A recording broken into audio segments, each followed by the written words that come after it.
Hey everybody, welcome back to Leosophy. This is part 2 in the psychology series. It's going to be about mood disorders. And I personally, by the way, I'm not a licensed psychologist or psychotherapist or psychoanalyst or psychiatrist or any of that. But this is I'm not diagnosing anyone. Don't sue me if things don't work out for you. But as far as I can tell, there are 3 basic mood disorders, and there are actually tons more, but I'm going to be focusing on the 3 that comprise the general population, the 3 that, statistically speaking, you've probably had to contend with either personally or firsthand dealing with another person, and those would be depression, anxiety, and bipolar. And let me preface this by saying that I am not wholly averse to the use of medications to correct these issues.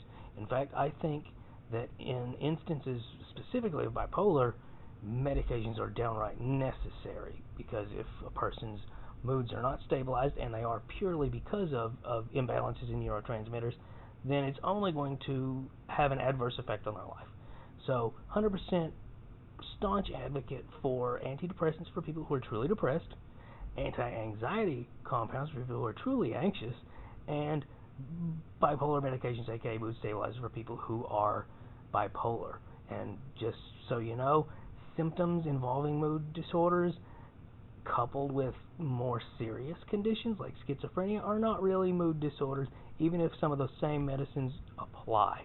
So just so you know, plenty of people with schizophrenia are anxious, but doesn't mean that they suffer specifically from anxiety. It usually stems from their schizophrenia, is where I'm going with that.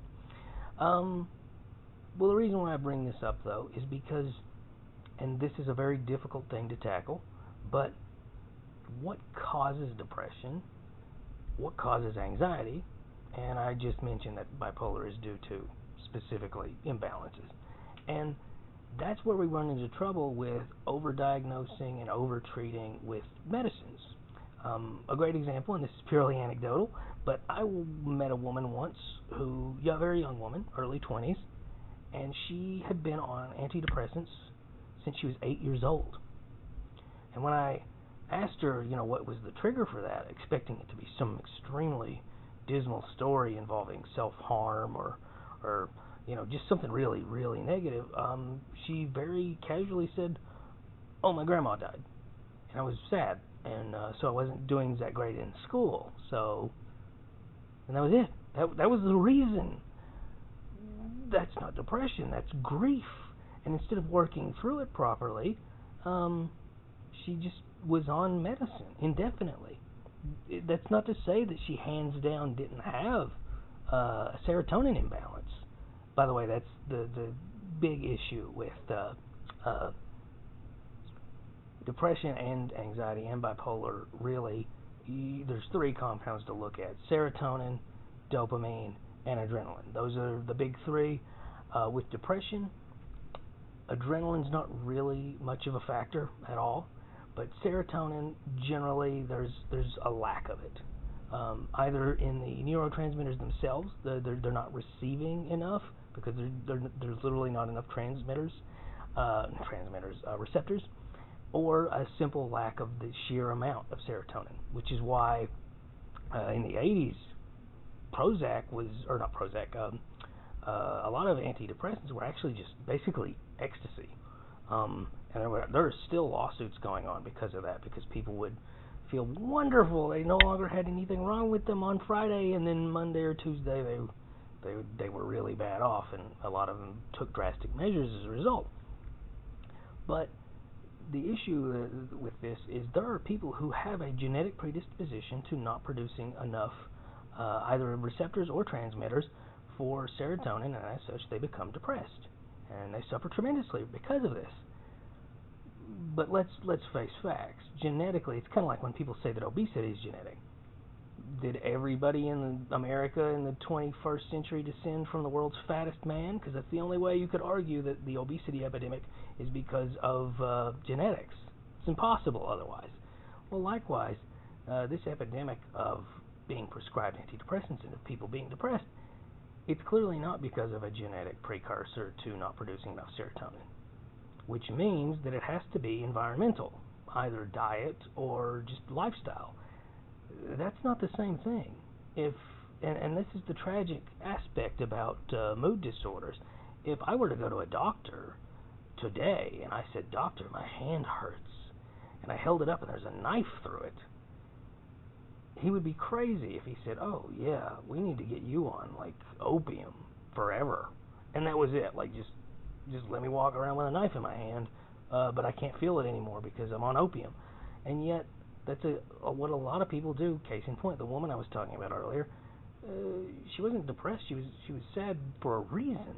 And a lot of people, they're sad for reasons. They hate their job. They're in a bad, toxic relationship.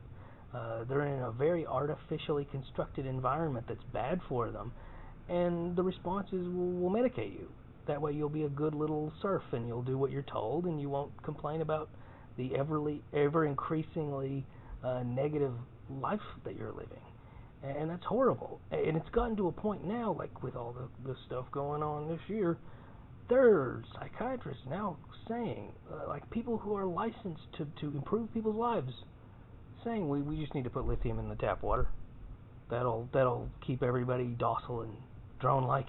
That's horrible. It has very little to do with actually treating a small minority of society that has a genetic predisposition to just not producing enough serotonin. And also it goes hand in hand with dopamine in many respects too, because pretty much, and this is a very broad statement, serotonin and dopamine do so much, but you could look at it this way, that serotonin is what makes you happy and content long term with things. Things feel good. You know, that's what you produce when you're talking to somebody, which that's a huge part of it. Why are people so sad? Well, why are people seeing only other human beings via Zoom?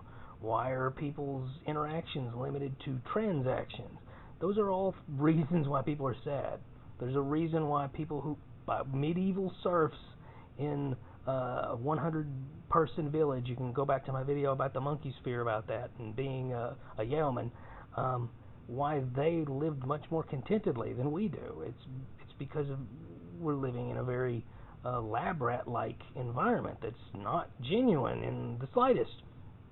Huge difference. And medicating that is not going to solve that problem. It's only going to numb the underlying issue instead of taking the knife out, so to speak. So let's move on from that to anxiety. Who doesn't have that now?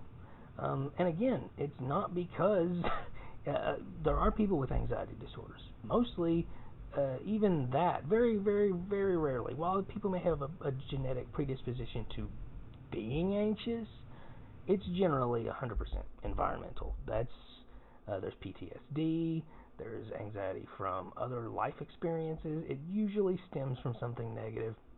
And basically what happens, a part of your brain is called the amygdala, and it's the watchman. It looks out for you for dangers. The thing is, the amygdala is very ancient. It's very reptilian, and so it doesn't know the difference between the sudden shock and then getting over it that you might experience, the adrenaline rush from a saber-toothed tiger jumping out of the bushes at you, versus an email that, the report's due next week. Better hurry. You're only a quarter of the way through it.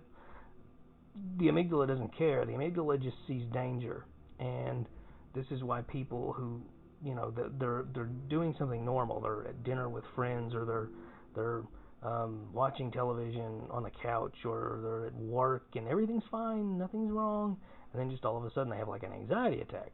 Well, it's their amygdala saying, like, something is wrong. We know something's wrong. Something's very wrong. And unfortunately, the way that we as a society have decided to deal with this is crowding people who are anxious, like, you okay? Are you alright?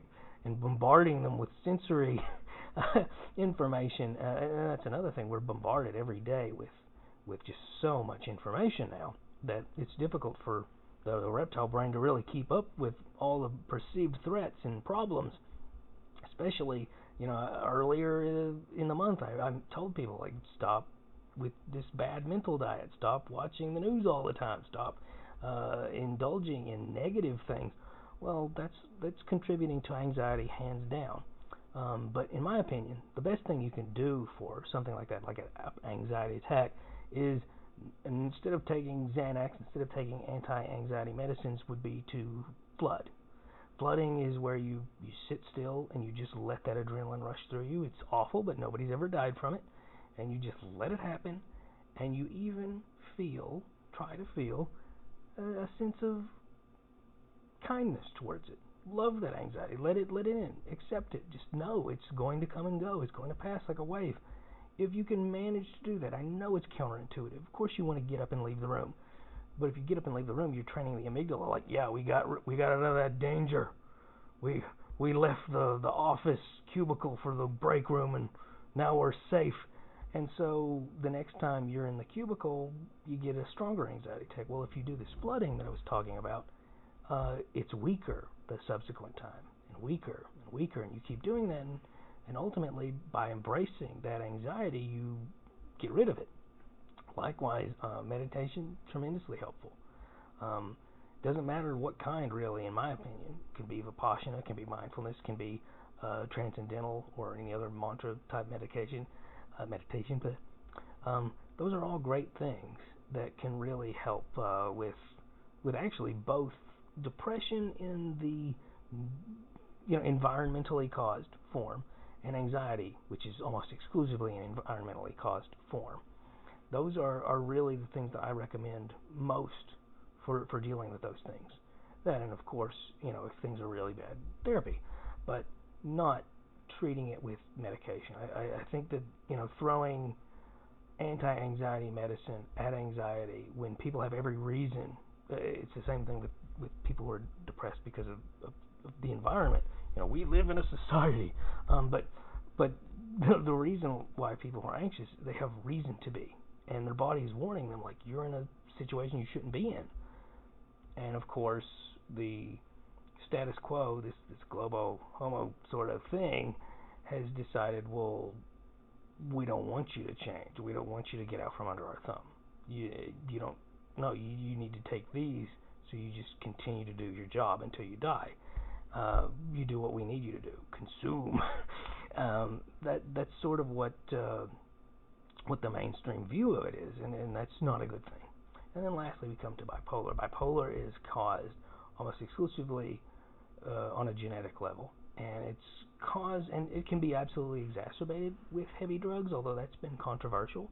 Some people think that the tendency to self-medicate with heavy drugs is a precursor, and sort of a sign that somebody's going to have it, rather than something that actually exacerbates it. It's a little chicken and egg kind of situation, but we do know people who live complete teetotalers can still end up with all the just tick all the boxes.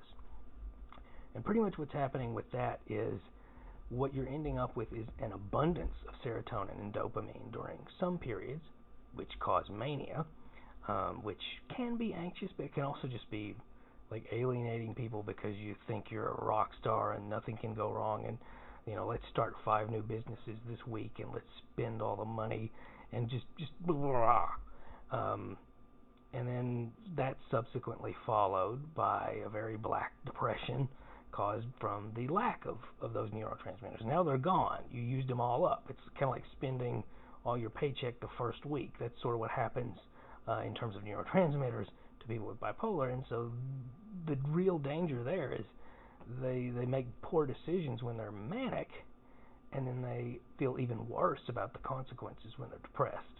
And that's the biggest danger for people with that condition, and that's why I do staunchly believe that is something that should be medicated. But it's the only one. I think that genetic depression should be medicated. I do. A lot of people are just wholly against antidepressants. I'm not wholly against them. I'm against them for 85% to 95% of the people who are prescribed them. And likewise, I'm against all anxiety medication unless someone has really bad PTSD and it's helping them work through it. So the end goal is to no longer take it eventually. It's not something people should just take from the cradle to the grave, which is the current setup. And lastly, for bipolar, I believe 100% of people with that should be on medication. And just for the record, if anybody's wondering, like, does he have a dog in his hunt? No, I'm not on anything of the sort. The only thing I take is asthma medicine and the occasional melatonin for insomnia, and that's a pretty new thing. Like, I was always writing it off, like, I don't need that. But lately, I'm like, now that I've found out that it works, I'm like, okay, I'm gonna take that. But yeah, I think that really covers mood disorders, and at least my view on them. And I realize that this is all very subjective, and that I'm not a professional, and that everything I'm saying should be taken with a grain of salt, or a pinch of salt, however that expression goes. But that is my view on it, and that's why I made this video. Like, share, subscribe, keep asking questions. Next time I'm going to be talking about psychopaths, sociopaths, and narcissists, I think, unless I have to split it. This is a long video, though. Like, share, subscribe, keep asking questions. Bye.